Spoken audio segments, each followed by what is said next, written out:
Twitter சமூக வலை செயலியை $44 பில்லியன் வாங்கியதன் மூலம் உலகம் முழுவதும் விவாதிக்கப்படும் பெயர் எலான் மஸ்க்.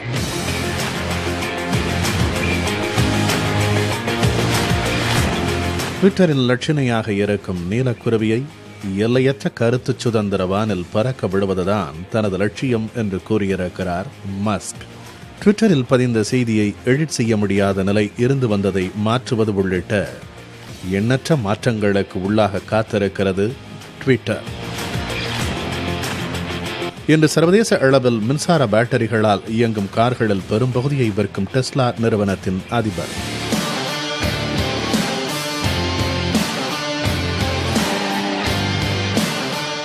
அமெரிக்காவின் நாசா நிறுவனத்துடன் இணைந்து முதலில் தனியார் விண்கலத்தை தயாரித்து விண்வெளிக்கு அனுப்பியவர்.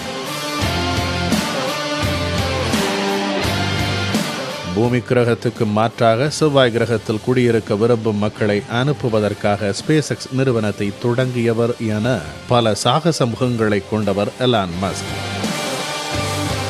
உலகின் முதல் பணக்காரர் இடத்திலிருந்து பில்கேட்ஸை பின்தள்ளி அந்த இடத்தை பிடித்துள்ள எலான் மஸ்கின் சொத்து மதிப்பு $289 பில்லியன். எங்கு பிறந்தார், எப்படி வளர்ந்தார் எலான் மஸ்க்? தென்னாப்பிரிக்காவின் பிரிட்டோரியாவில் 1971ஆம் ஆண்டு சுரங்க பொறியாளரான தந்தைக்கும் மாடலாக இருந்த தாய் மாயே மஸ்குக்கும் புதல்வராக பிறந்த எலான் மஸ்க் ஆஸ்பெர்கர் எனும் ஆட்டிசை குறைபாடு கொண்டிருந்தவர் என்றால் நம்புவது வியப்பாக இருக்கும்.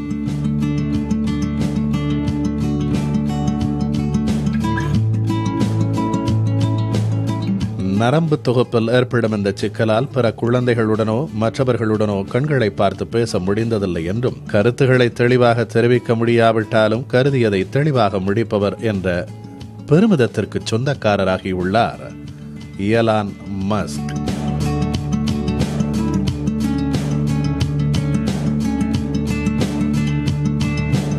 மெல்லிய ஆஸ்பெர்கர் குறைபாடு இருப்பவர்கள் செய்யும் விஷயத்தில் விடாப்பிடியாகவும் மற்றதில் கவனமில்லாமலும் இருப்பார்களாம். கணிதம், இசையில் அவர்கள் கவனத்தை குவித்தால் சாதனைகளை குவிக்க முடியும் என்கிறார்கள். தனக்கு வந்த ஆட்டிசம் குறைபாட்டின் ஒரு நல்ல அம்சத்தையே சாதகமாக்கிக் கொண்ட எலான் மஸ்க் பள்ளி சகாக்களால் கேலிக்கும் வம்புக்கும் உள்ளாகியதால் புத்தகங்களுக்குள் அடைக்கலம் புகுந்தவர். ஏராளமான புத்தகங்களை படித்தேன். புத்தகங்கள், சினிமாக்கள் வழியாக புரிதல் மேம்படத் தொடங்கியது என்கிறார் மஸ்க். சிறுவயதிலேயே கணிப்பொறி நிரல் எழுதுவதில் ஈடுபாடு கொள்ளத் தொடங்கிய எலான் மஸ்க் தனது 12வது வயதில் முதல் புரோகிராமை விற்றிருக்கிறார். 8 வயதில் தாயும் தந்தையும் பிரிய நேர்ந்த போது தந்தையுடன் செல்ல முடிவெடுத்ததால் தனது தாயாரின் பிரிவும் அது கொடுத்த தனிமையும் வலி மிகுந்தது என்று கூறியிருக்கிறார். தீமைகளின், குற்றங்களின் ஒட்டுமொத்த உருவமாக திகழ்ந்த தந்தையிடமிருந்து 17 வயதில் பிரிந்த எலான் மஸ்க் கனடாவை நோக்கி தனது கனவு பயணத்தை தொடங்கினார். அங்கே தனது தாயுடனும் சகோதரர்களுடனும் இணைந்தார்.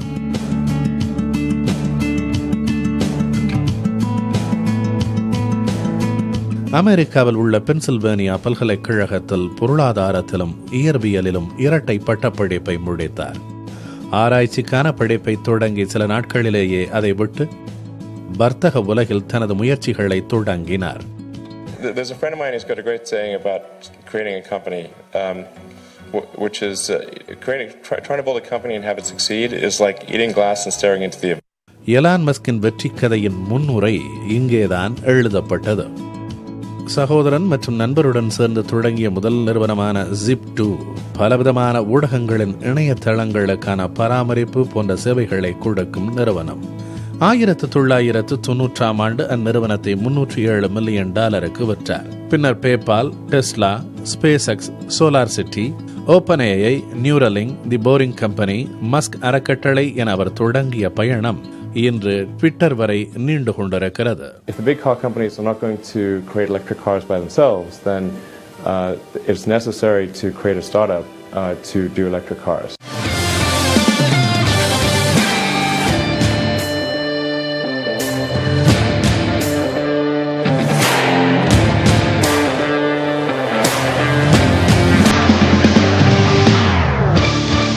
தோல்விகளை தொடர்ந்த வெற்றி என்ற சூத்திரத்தின்படி மஸ்கின் அத்தனை வெற்றிகளுக்குள்ளும் ஏராளமான தோல்விகளும் உள்ளன.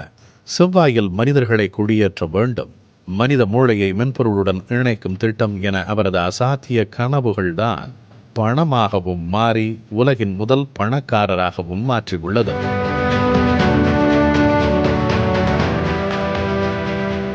செவ்வாயில் மனிதர்களை குடியேற்றம் செய்ய வேண்டும் என்பது அவரது முக்கிய கனவாக இருந்தது. ரஷ்யாவிற்கு சென்ற ராக்கெட் வாங்க $8 மில்லியன் தேவைப்படும் என்று கூறினார்கள் விஞ்ஞானிகள். இதை கேட்டு துவண்டு விடாத மஸ்க், ராக்கெட் பாகங்களை வெளியில் வாங்கினால்தான் அதிக விலை வரும், அதை நாமே தயாரித்தால் என்ன என்று எண்ணித்தான் ஸ்பேஸ் எக்ஸ் என்ற நிறுவனத்தை 2001 உருவாக்கினார். இந்த நிறுவனத்தின் முதல் ராக்கெட் விண்ணில் சென்ற 8 நிமிடத்திலேயே வெடித்து சிதறியது. மீண்டும் ஒரு ராக்கெட்டை அனுப்பினார்.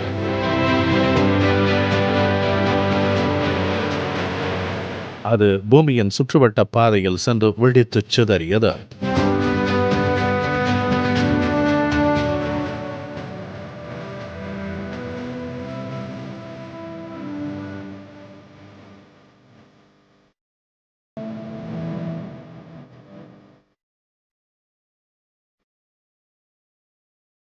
A fourth failure would have been absolutely game over. Done. SpaceX bankrupt. Yes, it's bad enough to have 3 strikes. Having 4 strikes, it's kaput. துவண்டு போகாத எலான் மஸ்க் நாசாவிடம் ஒரு ராக்கெட்டை வாங்கி விண்ணுக்கு அனுப்ப அதுவும் தோல்வி.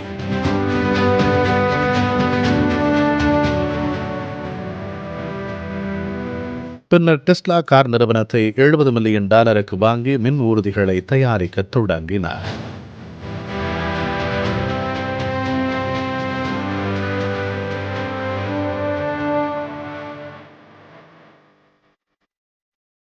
இப்படி அடுத்தடுத்த முயற்சியில் இருந்த பணத்தை எல்லாம் இழந்து கடனாளியானதால் மனைவி விவாகரத்து வாங்கிக் கொண்டார். இறுதியாக எஞ்சியிருந்த பணத்தை முதலீடு செய்து ஒரு ராக்கெட்டை செலுத்தினார். அது உலகமே திரும்பி பார்க்கும் வகையில் விண்வெளிக்கு சென்று வெற்றிகரமாக தரையிறங்கிய பின்னர் மஸ்கின் வளர்ச்சியும் ராக்கெட் வேகத்தில் சென்றது.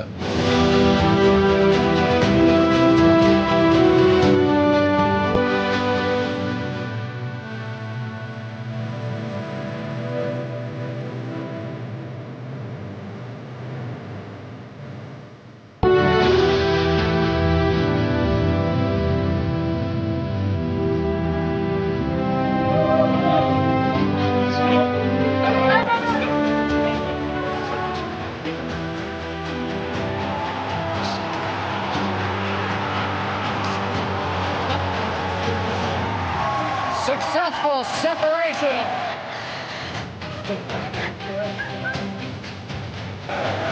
Yes, right.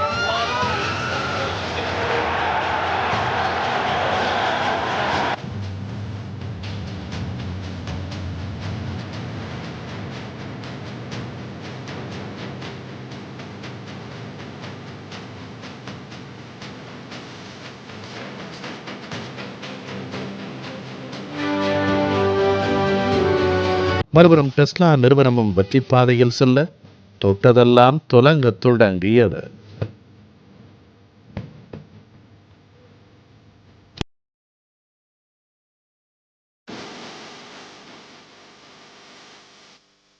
மஸ்க் பணத்திற்கல்ல சுற்றுச்சூழலுக்கே முன்னுரிமை தருபவர் என்று புகழ்பவர்களும் உண்டு. சூழலுக்கு முதலிடம், லாபத்துக்கு கடைசி இடம் என்பதே இவரின் கொள்கை என கூறுவோரும் உண்டு. பெட்ரோல் டீசல் இல்லாமல் முழுக்க மின்சாரத்தால் ஓடும் அவருடைய டெஸ்லா கார்களின் எண்ணிக்கை பல லட்சங்களை தாண்டுகின்றன. இதில் வியப்பு என்னவென்றால், ஓட்டுநர் இல்லாமல் செயற்கை நுண்ணறிவாலும் இந்த கார்களை இயக்க முடியும். இந்தியாவில் இப்போது ஒரு டெஸ்லா கார் கூட இல்லை. 125 விழுக்காடு இறக்குமதி வரி, காரில் 30 விழுக்காடு இந்திய பாகங்களை பயன்படுத்த வேண்டும் போன்ற நிபந்தனைகளால் மஸ்க் இங்கே வர தயங்குவதாக கூறப்படுகிறது. மஸ்கின் சோலார் சிட்டி நிறுவனம் சூரிய ஒளியிலிருந்து மின்சாரம் உற்பத்தி செய்யும் தகடுகளை தயாரிக்கிறது. சுமார் 35 விழுக்காடு அமெரிக்க குடும்பங்கள் இந்த சேவையை பயன்படுத்துகிறார்கள். பாதாள குழாய்கள் போட்டு 700 மைல் வேகத்தில் பயணிக்கும் ரயில்களை இயக்குவதும் எலான் மஸ்கின் புதிய முயற்சி. பெட்ரோல் டீசல் போன்ற இயற்கை வளங்களை பாதுகாப்பது, சூரிய சக்தியை பயன்படுத்துவது, மக்கள் தொகை பெருக்கத்தால் பூமியில் வரும் தட்டுப்பாடுகளை தீர்க்க செவ்வாய் கிரகத்தில் குடியேற்றுவது, போக்குவரத்து நெருக்கடிக்கு முற்றுப்புள்ளி வைப்பது என பிசினஸை சொந்த லாபம் பார்க்கும் கருவியாக அல்லாமல் சமுதாய பிரச்சனைகளை தீர்க்கும் ஆயுதமாக பார்க்கிறார் என்கிறார்கள் அவரது ஆதரவாளர்கள். மறுபுறத்தில் தொழிலாளர்களுக்கு எதற்கு விடுமுறை என்று கேட்கும் மனிதர், தொழிற்சங்கங்கள் வளர்ச்சிக்கு எதிரானவை என்று கருதுபவர், தனது நிறுவன மேலாளர்களின் கருத்துரிமையை மறுப்பவர் என்ற விமர்சனங்களும் மஸ்கின் மீது வைக்கப்படுகிறது. இப்படி தொழிலில் தொட்ட இடத்தையெல்லாம் துலங்க வைக்கும் எலான் மஸ்கின் திருமண வாழ்க்கை தொடர்ந்து போராட்டமாக உள்ளது.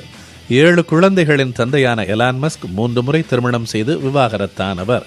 ஒரே பெண்ணுடன் 2 முறை விவாகரத்து செய்த விசித்திரமும் இதில் அடங்கும். கனடாவைச் சேர்ந்த எழுத்தாளரான ஜஸ்டின் வில்சனை 2000 திருமணம் செய்து 8 ஆண்டுகள் வாழ்ந்த அவர், அவரை பிரிந்து நடிகை டவ்லா ரேலியை 2010 திருமணம் செய்தார். 2012 அந்த உறவிலிருந்து விவாகரத்தை பெற்றார். மறுபடியும் ஓராண்டு கழித்து டவ்லா ரேலியை திருமணம் செய்து கொண்ட எலான் மஸ்க் மீண்டும் அவரிடமிருந்து விவாகரத்து பெற்றார். ஹாலிவுட் நடிகர் ஜானி டெப்பின் முன்னாள் மனைவி ஆம்பர் ஹியர்டுடன் சிறிது காலம் வாழ்ந்த எலான் மஸ்க் தற்போது பாடகி கிரைம்ஸுடன் சேர்ந்து வாழ்ந்து வருகிறார். அவர்களுக்கு ஒரு குழந்தையும் உள்ளது. ட்விட்டரில் சரமாரியாக சர்ச்சைக்குரிய கருத்துக்களை வெளியிட்டு பிரச்சனைகளில் சிக்கிக்கொண்ட எலான் மஸ்க் தற்போது ட்விட்டரின் அதிபரானது வினோதமான விஷயம்தான். ஆட்டிசம் குறைபாடு காரணமாக உலகத்திலிருந்து முற்றிலும் அந்நியப்பட்டு புத்தக உலகத்துக்குள் அடைக்கலமான அந்த குழந்தை பூமிக்கு மாற்றாக இன்னொரு குடியிருப்பை சாத்தியமாக்க முயற்சித்துக் கொண்டிருப்பது ஆச்சரியம்தான். ஆம், செவ்வாயில் மனிதனை குடியேற்றுவதற்கான திட்டத்தின் முதன்மை பகுதிதான் விண்வெளிக்கு மனிதர்களை சுற்றுலா அழைத்துச் செல்லும் மஸ்கின் திட்டம். அதற்காக உருவாக்கப்பட்ட ஸ்பேஸ் எக்ஸ் தான் எலான் மஸ்கின் இதயம். விண்வெளி பயணத்துக்கு பயன்படுத்தும் கருவிகளை ஒருமுறை மட்டுமே பயன்படுத்தி தூக்கி எறிவதால் அதிக செலவு பிடிப்பதை உணர்ந்தார் மஸ்க். விண்வெளி பயண கருவிகளை மீண்டும் மீண்டும் பயன்படுத்துவதன் மூலம் விண்வெளி பயணத்துக்கான செலவை குறைக்க வேண்டும் என்று முடிவெடுத்து செயல்பட்டதன் விளைவுதான் விண்வெளிக்கு சென்று திரும்பி வரும் திட்டம். செவ்வாயில் மட்டுமல்ல, வாய்ப்புள்ள கோள்களிலெல்லாம் உயிர் வாழ்வை சாத்தியப்படுத்த வேண்டும் என்ற லட்சியத்தையும் பறித்து கொண்டது ஸ்பேஸ் எக்ஸ் நிறுவனம். விண்வெளி பயண திட்டத்திற்கான வாய்ப்புகளை எதிர்பார்த்து காத்திருந்த போது சர்வதேச விண்வெளி நிலையத்துக்கு சரக்குகளை எடுத்துச் செல்ல நாசாவுக்கு தேவை ஏற்பட்டது. சமயம் பார்த்து 2006ஆம் ஆண்டு அதற்குள் நுழையும் முயற்சிகளை மேற்கொண்டது ஸ்பேஸ் எக்ஸ். சர்வதேச விண்வெளி நிலையத்துக்கு சரக்குகளை கொண்டு செல்வதற்கான $160 கோடி ஒப்பந்தத்தை வழங்குவதற்கு 2008 டிசம்பர் 23ஆம் தேதி ஸ்பேஸ் எக்ஸ் நிறுவனத்தை தேர்வு செய்தது நாசா.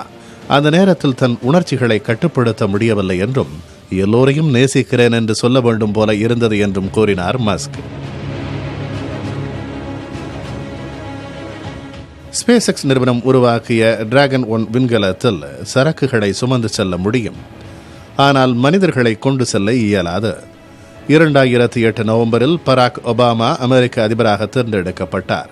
அவர் மனிதர்களை விண்வெளிக்கு அனுப்பும் திட்டத்தை மறு ஆய்வு செய்தார். ஆனால் விண்வெளி திட்டத்தை தொடர்ந்து வணிகமயமாக்குவதை ஒபாமா நிர்வாகம் ஆதரித்தது. விண்வெளி வீரர்களை அனுப்பி வைக்கவும் தனியார் விண்கலன்களை உருவாக்கவும் ஒத்துழைத்தது.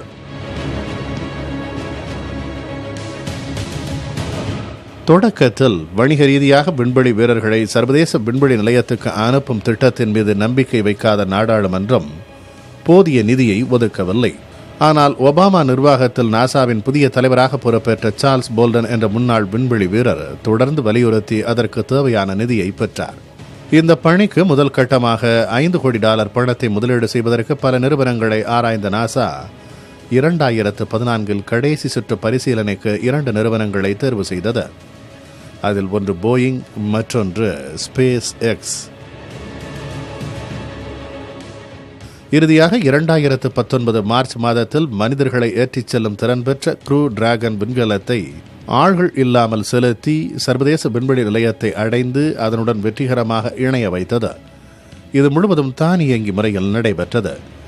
இந்த விண்கலத்தில் ரிப்ளே என்று அழைக்கப்படும் மனித பொம்மை அனுப்பி வைக்கப்பட்டது. இந்த பொம்மை மீது ஈர்ப்பு விசை எப்படி செயல்படுகிறது என்பதை அளவிடும் கருவிகள் பொருத்தப்பட்டன.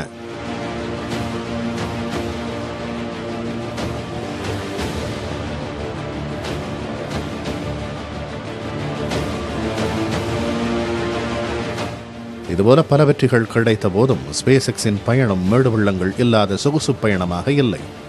2016 ஏவுதளத்திலேயே ஒரு ஃபால்கன் 9 ராக்கெட் வெடித்து சிதறியது.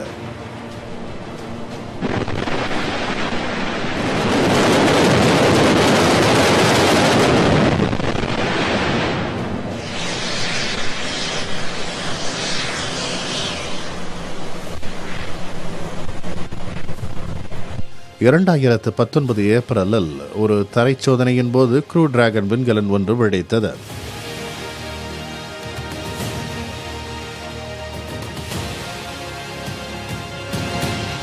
இதனால் 2016 சர்வதேச விண்வெளி நிலையத்திற்கு மனிதர்களை சுமந்து செல்ல வேண்டும் என்ற ஆரம்ப இலக்கை செயல்படுத்துவதில் தாமதம் ஏற்பட்டது. எனினும் 2020 ஜனவரியில் ஒரு க்ரூ டிராகன் சோதனையின் வெற்றி மூலம் விண்வெளி வீரர்களை அனுப்புவதற்கு ஸ்பேஸ் எக்ஸுக்கு அனுமதி கிடைத்தது. புளோரிடாவின் கென்னடி விண்வெளி மையத்திலிருந்து மே 30 விண்வெளி வீரர்களோடு ஸ்பேஸ் எக்ஸின் முதல் க்ரூ டிராகன் விண்வெளி வாகனம் பறந்தது. நாசாவின் டோ ஹார்லே, பாப் பென்கன் என்ற 2 விண்வெளி வீரர்களும் 2 மாதம் சர்வதேச விண்வெளி நிலையத்தில் தங்கியிருந்த பிறகு அதே விண்கலத்தில் பாதுகாப்பாக புவிக்கு திரும்பினர்.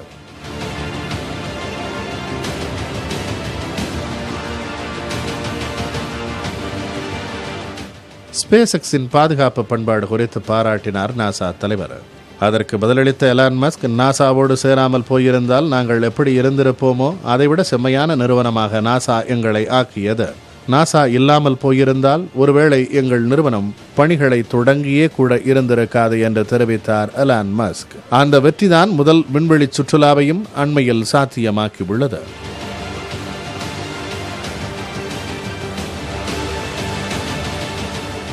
இப்படி கனவுகளுக்காக போராடிக்கொண்டே ட்விட்டர், கொக்கோகோலா என அடிக்கடி கவனம் இருக்கும் முதல் பணக்காரராகவும் திகழ்கிறார் எலான் மஸ்க்.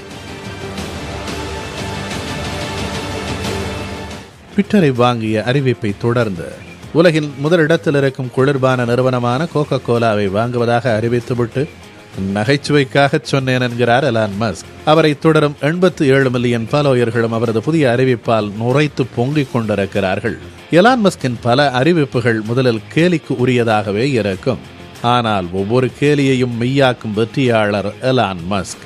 என்ன விலை அழகே என கேட்கும் இளமை காலத்தில் என்ன விலை உலகே என கேட்டு எலான் மஸ்க் கண்ட கனவு அவரை உலகின் முதல் பணக்காரராக மாற்றியுள்ளது.